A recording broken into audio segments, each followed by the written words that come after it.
Então hoje nós vamos falar um pouquinho, ou começar falando sobre oração. Então quero convidar você a acompanhar comigo a leitura de um texto que está no livro de 1 Reis, capítulo 18. Então nós vamos ler 1 Reis, capítulo 18. Vamos começar lendo o versículo 1 de 1 Reis 18 e depois nós vamos pular para o versículo 41 ao 46. E a minha mensagem, então, será baseada nessa passagem. 1 Reis 18, primeiro versículo 1, e depois do 41 ao 46. Então, já está aí no telão para você acompanhar. Diz assim, 1 Reis 18, versículo 1. Muito tempo depois, veio a palavra do Senhor a Elias, no 3º ano, dizendo: vai, apresenta-te a Acabe, porque darei chuva sobre a terra. Agora vamos para o versículo 41 desse mesmo capítulo. Diz assim: então disse Elias a Acabe: sobe, come e bebe, porque já se ouve o ruído de abundante chuva. Subiu Acabe a comer e a beber. Elias, porém, subiu ao cimo do Carmelo, e encurvado para a terra, meteu o rosto entre os joelhos, e disse ao seu moço: sobe e olha para o lado do mar. Ele subiu, olhou e disse: não há nada. Então lhe disse Elias: volta. E assim por 7 vezes. A 7ª vez disse: eis que se levanta do mar uma nuvem pequena, como a palma da mão do homem. Então disse ele: sobe e dize a Acabe: aparelha o teu carro e desce, para que a chuva não te detenha. Dentro em pouco os céus se enegreceram, com nuvens e vento, e caiu grande chuva. Acabe subiu ao carro e foi para Jezreel. A mão do Senhor veio sobre Elias, o qual cingiu os lombos e correu adiante de Acabe até a entrada de Jezreel. Amém, queridos? Então hoje eu quero falar sobre oração, e o tema da mensagem que eu escolhi para essa noite é o poder da pessoa que ora. E eu vou falar um pouco sobre a importância da oração para sermos abençoados por Deus, tanto pessoalmente como igreja. E a pessoa que eu vou usar como modelo de oração, como modelo de pessoa que ora, é a pessoa do profeta Elias. E para que vocês possam entender o contexto dessa passagem que eu acabei de ler, nessa época, na época do profeta Elias, faziam 3 anos e 6 meses que não chovia sobre a nação de Israel. E o próprio profeta Elias foi quem profetizou que não choveria. E como consequência dessa seca, todos os rios da região secaram-se e os seres vivos, eles corriam risco de vida. Porém, nós lemos no capítulo 18, versículo 1 de 1 Reis, que Deus diz a Elias que enviaria chuva novamente sobre a região de Israel. E Elias então ora com fervor e Deus derrama abundante chuva sobre a nação. Trazendo isso para as nossas vidas, nós precisamos entender que a água, que a chuva na Bíblia representa de maneira figurada a própria presença de Deus. Então quando nós clamamos: Senhor, faz chover, ou quando nós cantamos: faz chover, Senhor, nós estamos pedindo de maneira indireta a presença de Deus na nossa vida, porque uma das figuras de Deus, do Espírito Santo, é a chuva, é a água. Por exemplo, certa vez Jesus disse assim: aquele que crer em mim, rios de águas vivas fluirão do seu interior.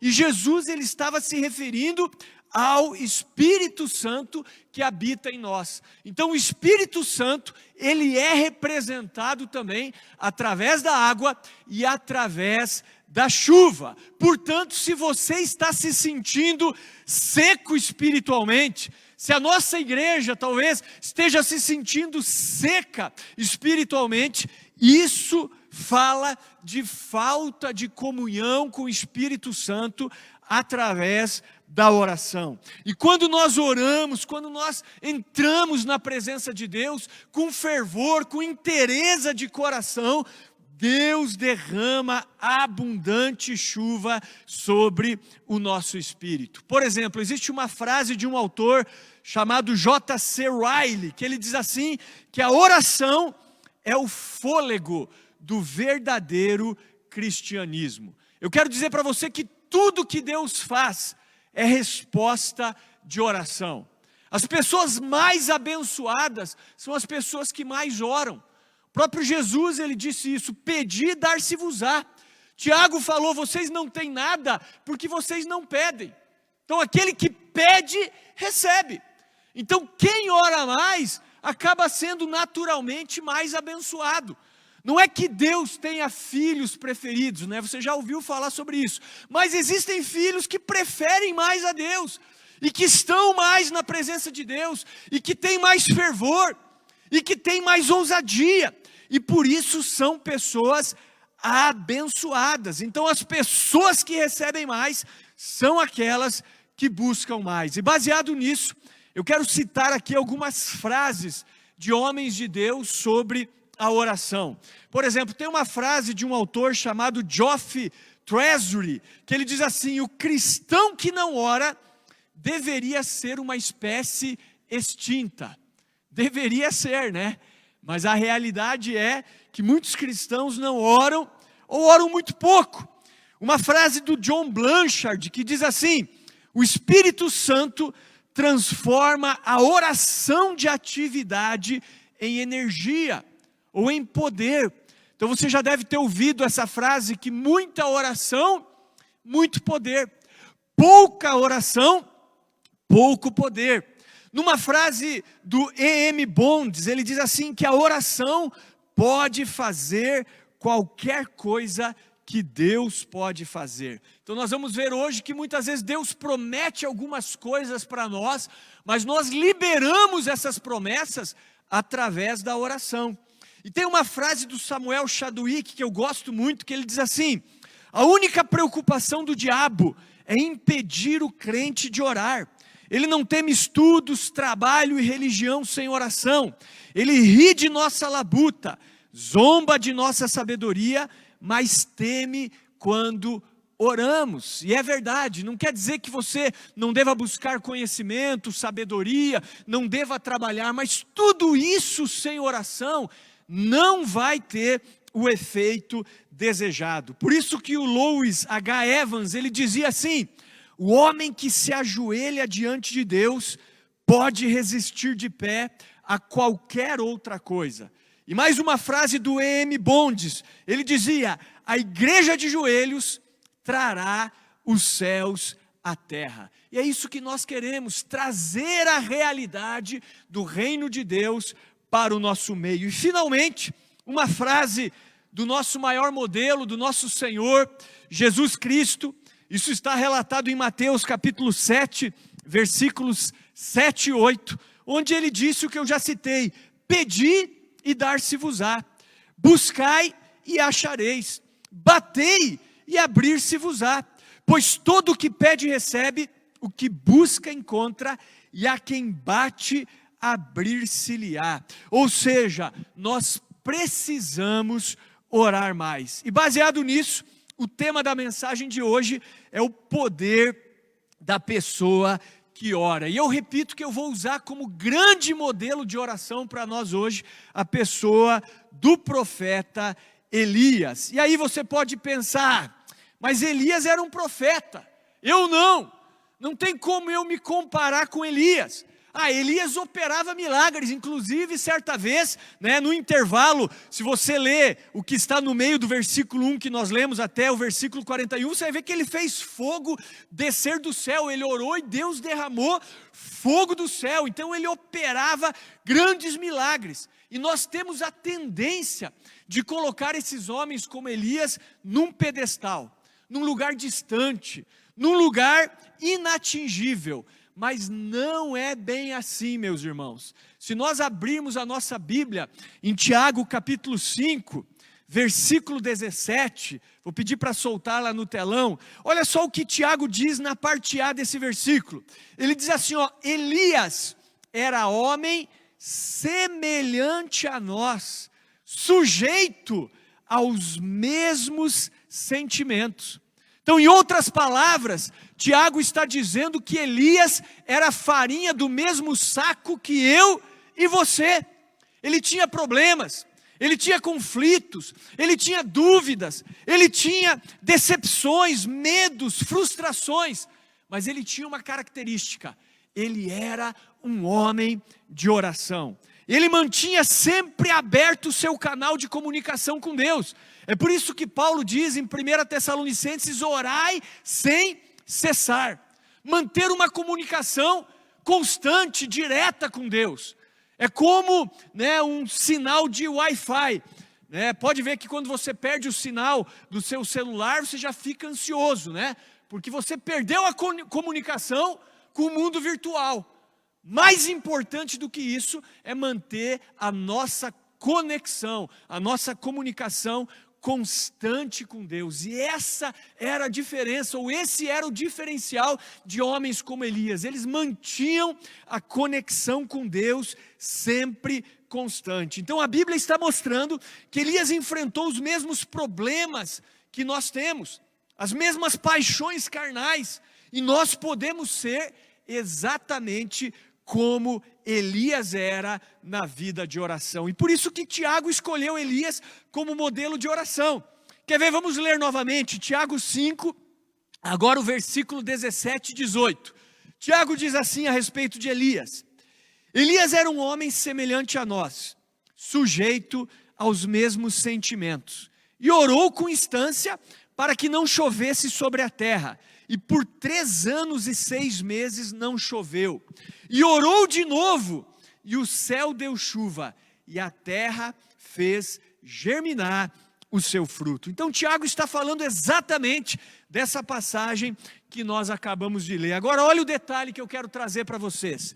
Dizem, isso não está na Bíblia, mas os historiadores, quem estuda a Bíblia, estuda a história dos escritores da Bíblia, dizem que esse Tiago era irmão de Jesus, filho de José e de Maria, mas dizem que ele era conhecido vulgarmente como joelhos de camelo. Esse era o apelido de Tiago, joelhos de camelo. Por quê? Porque os seus joelhos, eles eram calejados de tanto orar. Você já viu uma pessoa com joelho calejado? Primeira vez que eu vi, foi o avô da minha esposa, o seu José. Faz tempo que ele não aparece aqui devido à pandemia, mas no caso dele não é por causa da oração, não. Porque ele trabalhou a vida inteira, ou pelo menos grande parte da vida dele, como pedreiro, e pelo fato de ficar ajoelhado, fazendo piso, enfim, ele realmente criou 2 calos grandes ali no seu joelho. Então, é por isso que Tiago era chamado de joelho de camelo, porque o joelho do camelo ele é grande, ele se destaca. Mas no caso de Tiago, é porque ele era um homem de oração. Então quem era o modelo de Tiago, joelhos de camelo? Era Elias. E assim também hoje eu escolhi usar Elias como nosso modelo de pessoa que ora. Então abra o seu coração e nós vamos ver aqui algumas características da oração de Elias e que fizeram com que ele fosse bem-sucedido na sua jornada espiritual e fizeram com que a sua oração fosse respondida. E depois de 3 anos e 6 meses de completa seca em Israel, ele orou com fervor e Deus derrama abundante chuva sobre a nação. Então o primeiro princípio que eu quero trazer para vocês está em 1 Reis 18:1. Então vamos lá, vamos ler novamente. 1 Reis 18:1. Muito tempo depois, veio a palavra do Senhor a Elias no 3º ano, dizendo: vai, apresenta-te a Acabe, porque darei chuva sobre a terra. Então nós vemos aqui Deus falando com Elias. E Deus está dizendo, vai até Acabe. Para quem não sabe, quem que é esse Acabe, Peter? Acabe era o rei de Israel, era o líder político da nação. Então Deus manda o profeta ir até o representante político da nação e dizer, ó, agora vai chover sobre a terra. E o que nós vemos aqui, que foi o próprio Deus que prometeu chuva. E baseado nisso eu pergunto, por que Elias foi orar pedindo chuva, subiu ao cume do Carmelo, ficou orando, se isso já havia sido prometido por Deus? Por que orar, meu irmão? Por algo que Deus prometeu que faria. Trazendo isso para as nossas vidas, por que nós vamos orar? Por algo que Deus já prometeu que faria. Sabe por quê? Porque a oração é o braço da fé. É a oração que transforma a promessa em realidade. Por exemplo, em Atos capítulo 16, versículo 31, ali tem uma promessa. Ali tem uma promessa que diz assim, ó, crê no Senhor Jesus e serás salvo tu e tua casa. Então, se eu creio em Jesus, eu posso determinar que toda a minha casa será salva. Mas eu conquisto isso através da oração. Não é porque eu creio na promessa que eu não vou orar, não vou reivindicar que essa promessa se cumpra na minha vida e na minha família. Então a oração é o que converte a promessa em realidade. Então pessoas que alcançam de Deus são aquelas pessoas que reivindicam as promessas de Deus. Então pense aí nas promessas que Deus fez para você. Sejam pessoalmente, sejam promessas que estão na Bíblia. Se você quiser ser abençoado, você precisa reivindicar essas promessas através da oração. Então eu repito, Deus havia prometido chuva, mesmo assim, Elias subiu ao Monte Carmelo para orar, ou seja, para transformar a promessa em realidade. Então o meu desafio para nós como igreja é começar a transformar as promessas de Deus em realidade.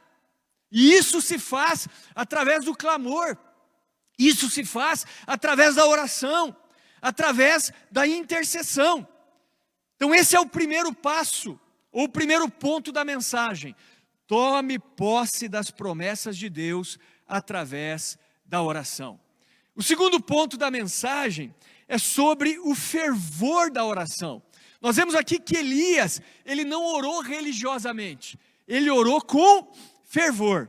Quer ver? Vamos ler novamente do versículo 41 ao versículo 46. Vamos ver como foi que Elias orou. Então disse Elias a Acabe, sobe, come, bebe, porque já se ouve ruído de abundante chuva. Subiu Acabe a comer, a beber. Elias, porém, subiu ao cimo do Carmelo, e encurvado para a terra, meteu o rosto entre os joelhos. E disse ao seu moço, sobe e olha para o lado do mar. Ele subiu, olhou e disse, não há nada. Então lhe disse Elias, volta. E assim por 7 vezes. A 7ª vez disse, eis que se levanta do mar uma nuvem, pequena como a palma da mão do homem. Então disse ele, sobe, e dize a Acabe, aparelha o teu carro e desce, para que a chuva não te detenha. Dentro em pouco os céus se enegreceram com nuvens e vento, e caiu grande chuva. Acabe subiu ao carro e foi para Jezreel. Até aqui está bom. Então nós vemos que ele orou com fervor. Subiu ao cume do Carmelo, e pela fé ele já ouvia ruído de abundante chuva. Ele disse, olha, já ouço ruído de abundante chuva. Mas não havia uma nuvem no céu. Céu de brigadeiro. Uma estiagem completa, né? Nós estamos vivendo aqui uma crise hídrica na nossa cidade, né? Pouca chuva, e nós já vemos as consequências disso. Imagine 3 anos e 6 meses sem chover em Israel. Céu de brigadeiro.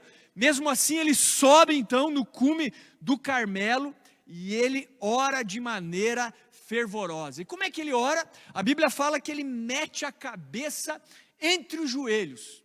Como é que você acredita que ele orou? Eu imagino essa posição assim de cócoras. Meteu a cabeça aqui entre os joelhos e ficou orando. Que era uma posição em que as mulheres hebreias davam a luz aos seus filhos. Se você for estudar a história das mulheres hebreias, essa era a posição que elas davam à luz. As mulheres hebreias são consideradas mulheres muito fortes e elas davam à luz de cócoras. Inclusive, eu me lembro de alguns comentários de professores meus durante a minha formação teológica, que naquela época era muito comum, e ainda é, ter batalhas naquela região. Agora imagine uma mulher grávida fugindo de uma batalha. E aí ela começa a ter dores de parto durante a fuga. Era mais ou menos assim, estou fugindo, começo a ter contrações, a mulher já se abaixava, pegava o bebê no colo e continuava correndo. Era mais ou menos assim que elas se comportavam naquela época. Então essa posição de Elias é destacada na Bíblia porque ele está gerando algo. Ele está dando a luz a algo. Então uma posição de humildade, é uma posição de contrição, mas é uma posição de dores de parto, onde ele está gerando algo espiritualmente. E isso é o que nós devemos fazer no reino de Deus. Nós devemos gerar as promessas de Deus através da oração. Então era como se ele estivesse dando à luz aquilo que Deus prometeu. E nós entendemos que não era uma religião, ou melhor, uma oração religiosa, mas era uma oração com fervor, com coração. Sabe por que muitas vezes Deus não responde às nossas orações? Porque a nossa oração é muito religiosa, É uma pena, quando nós nos convertemos e somos novos convertidos, nós não temos religiosidade, Então nós oramos assim de uma maneira pura, de uma maneira sincera, E aí nós vamos crescendo na fé e nós colocamos aí teologia nas nossas orações. E aí as nossas orações acabam sendo muito mais bonitas, mas com muito menos efeito. Inclusive Jesus fez uma grande crítica aos fariseus da sua época, porque eles oravam bonito, eles impressionavam com as palavras que eles usavam. Mas Jesus dizia, isso não tem valor nenhum, porque isso é feito para impressionar as pessoas que estão à volta de vocês. Vocês já receberam o vosso galardão. Então a nossa oração tem que voltar a ser aquela oração pura, aquela oração simples, como nós orávamos no início, quando nós estávamos no primeiro amor. Você já ouviu a oração de um novo convertido? É simples, é sincero, é fervoroso. Como eu falei, não existe teologia, é de uma maneira extremamente pura. Então o primeiro ponto da mensagem é: tome posse das promessas de Deus através da oração. O segundo ponto é: ore com fervor, gere as promessas de Deus através da oração. Então nós vemos que ele mandou o menino dele 7 vezes, e durante 6 vezes o menino voltou e falou, não tem nada, eu não vejo absolutamente nada. E de repente, o menino volta na 7ª vez e diz assim, olha, eu vejo uma pequena nuvem do tamanho da mão de homem. E Elias diz, é agora, esse é o sinal, vai vir abundante chuva. Em poucos minutos, choveu torrencialmente sobre a nação de Israel. E dessa maneira nós também devemos orar. E o terceiro ponto é a expectativa da oração. É a fé que está por trás da oração. Então quando eu falo de expectativa, eu estou falando de fé. Então quando nós oramos, nós temos que orar com a expectativa de que as nossas orações serão respondidas. É como uma frase que diz, se nós não esperamos nada, nós não receberemos nada. Então as nossas orações, além de fervorosas, elas precisam ser cheias de expectativa, cheias de fé. Então se você observar, Elias, ele orou na expectativa de ser respondido. Por isso que ele mandava o menino ir até a banda do mar, olhar se existia alguma coisa, e durante 7 vezes o menino foi e voltou, e somente na 7ª vez ele falou que havia um sinal vindo ali do mar, da banda do mar, que era uma pequena nuvem. E nesse momento ele entendeu que a sua oração estava sendo respondida. Então 7 vezes. Agora imagine se Elias tivesse desistido na 6ª vez. Quando o menino volta na 6ª vez, ele diz, vamos embora. Eu acho que eu me enganei, eu acho que não foi a voz de Deus que eu ouvi, vamos embora. Não, ele não desistiu e ele ficou até o sinal aparecer. Então eu repito, Elias, ele esperava, ele tinha uma expectativa da resposta de Deus. Se não esperamos nada, nós nunca receberemos nada. Então sempre que nós formos orar, nós temos que ter essa fé, essa expectativa. Jesus disse assim: tudo que vocês pedirem crendo, vocês receberão. Se vocês tiverem fé como um grão de mostarda, vocês vão dizer a esse monte: passa daqui para colar, e ele passará. Nada vos será impossível. Então ele está falando de expectativa, ele está falando de fé. Isso inclusive me lembra Atos capítulo 12. Tem uma passagem lá muito interessante, onde nessa época o apóstolo Pedro havia sido preso, né? Se você ler ali o relato da igreja primitiva, você verá que o apóstolo Pedro, ele foi preso por pregar o evangelho, por curar pessoas, enfim. E a igreja fazia muitas orações por ele. E a igreja estava reunida na casa de uma pessoa, orando pela libertação de Pedro. E foi o que aconteceu. Enquanto Pedro estava dormindo na prisão, bem tranquilo, ele iria morrer no outro dia. Então veja a fé dele. Você dormiria na noite anterior à sua morte? Já estava decretado, amanhã nós vamos matar Pedro, né? Eles iriam matá-lo. E ele estava dormindo tranquilamente, mas a igreja orando por ele, orando. Daqui a pouco um anjo entra na prisão. Ali você vê que Deus foi quem criou o portão automático, né? Porque diz que as portas da prisão abriram-se automaticamente. E o anjo entrou, né? Aí acordou Pedro. Pedro pensou que ele estava sonhando, que era uma visão. O anjo levou ele para fora da prisão, fechou a prisão atrás dele.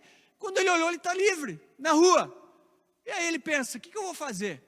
Era de madrugada, foi até a casa dos irmãos. E os irmãos estavam exatamente orando pela libertação dele.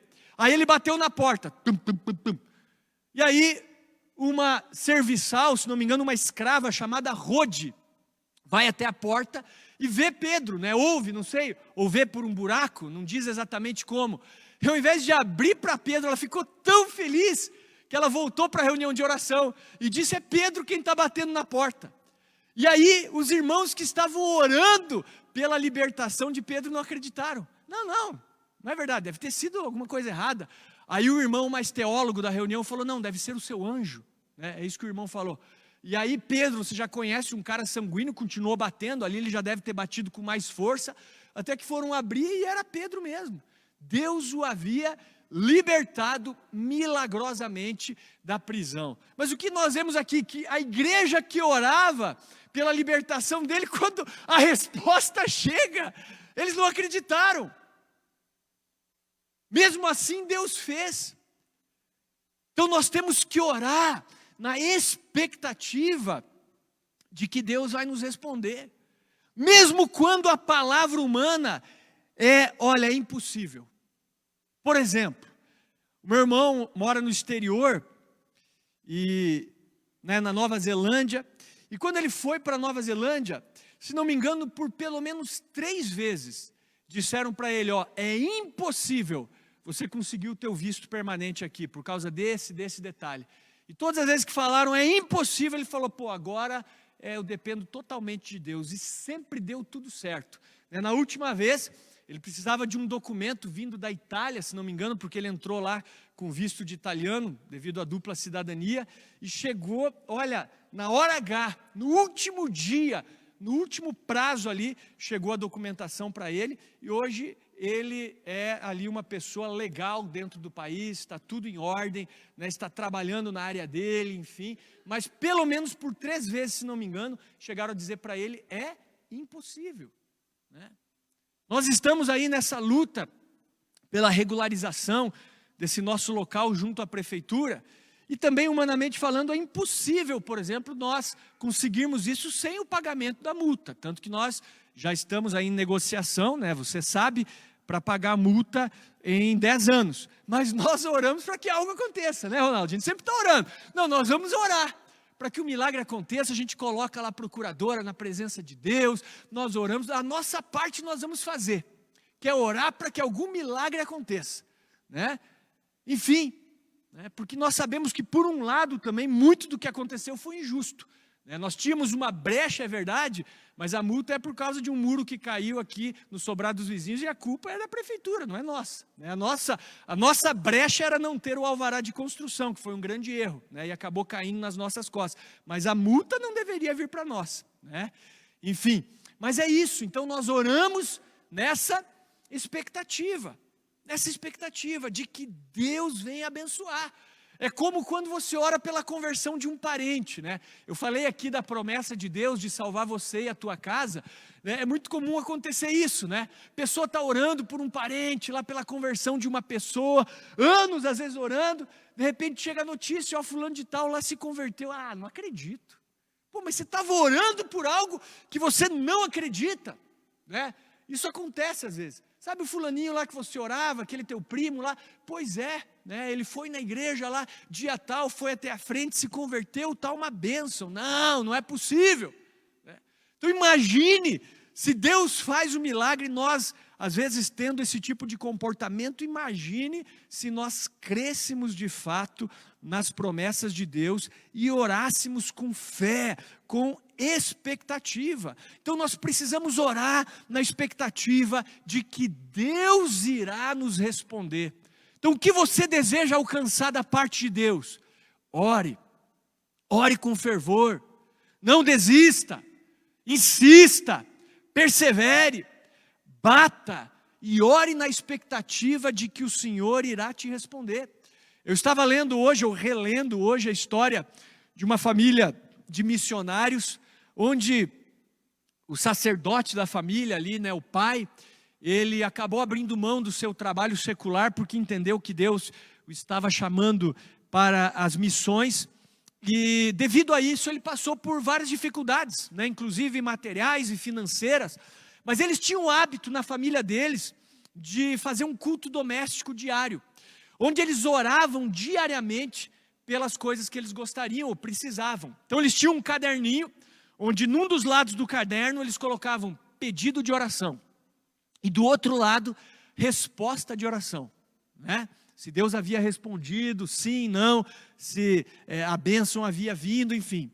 E aí, um dos filhos da família, ele disse assim: mamãe, papai, será que é errado eu orar para Deus pedindo uma camisa?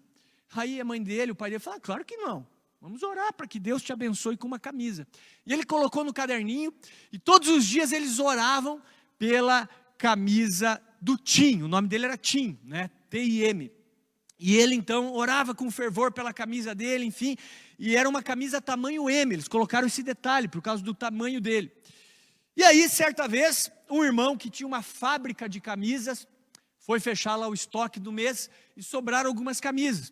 E ficou sabendo ali da missão que aquela família exercia e ligou para a casa, né, da família e falou com a mãe do Tim e disse assim: olha, eu estou fechando aqui o estoque e tal, e sobraram umas 12 camisas, será que eu posso doar para vocês? Vocês se incomodariam se eu doasse para vocês? E ela disse: não, mas só me fale, qual é o tamanho das camisas? Ele disse: tamanho M. E ela foi na hora lá buscar as camisas, 12 camisas, tamanho M, e guardou. E aí chegou na hora do culto doméstico, chegou a hora do Tim, ele disse assim: vamos orar pela minha camisa. E aí eles interromperam ele e disseram assim: não, hoje nós não precisamos orar pela sua camisa. E aí os irmãos começaram a trazer, né, trouxeram a primeira camisa, ele ficou todo feliz, daqui a pouco a segunda, a terceira, e ele então ficou muito feliz em ver que Deus respondeu ele abundantemente, além daquilo que ele pediu, pensou, esperava, porque é isso que Deus faz. A Bíblia diz que Deus é poderoso para fazer abundantemente mais, além daquilo que pedimos ou pensamos, segundo o poder que opera em nós. E eles até brincaram que Deus estava entrando para o ramo de fabricação de camisas, enfim. Então foi um tempo de muita bênção, onde eu entendo que a fé daquele menino foi muito fortalecida. E isso mostra que Deus se importa, queridos, com cada detalhe da nossa vida. Não pense que o teu pedido de oração, puxa, eu vou desperdiçar tempo gastar tempo aqui em oração pedindo isso que parece tão simples. Não, Deus, Ele é um Deus que faz mimos para nós. E Ele nos abençoa de uma maneira sobrenatural, né? Eu vejo que Deus me abençoa assim. E olha, eu realmente confesso que por esse tipo de coisa, em geral, eu não oro, né? Até nós estávamos juntos ali durante o velório na sexta-feira, e o irmão olhou para mim e falou do meu tênis. Tênis isso, tênis aquilo, tênis de marca. Eu falei, isso aqui é graça de Deus, não comprei isso aqui, ganhei, né? Isso aqui é graça, pensa que eu pago esse tênis nesse valor? Não, Deus me abençoa, né? Deus me abençoa. Então é isso que Deus faz conosco, Ele se importa com cada pequeno detalhe da nossa vida. Então, se nós orarmos mais, com mais intensidade, com mais fervor, com mais expectativa, Deus irá nos abençoar. Então, vamos tomar posse das promessas de Deus através da oração. Orar com fervor, com a expectativa de que Deus irá nos responder. E aí você pode pensar, puxa, mas eu orei tanto por algo e Deus não respondeu. Aconteceu algo que eu não esperava.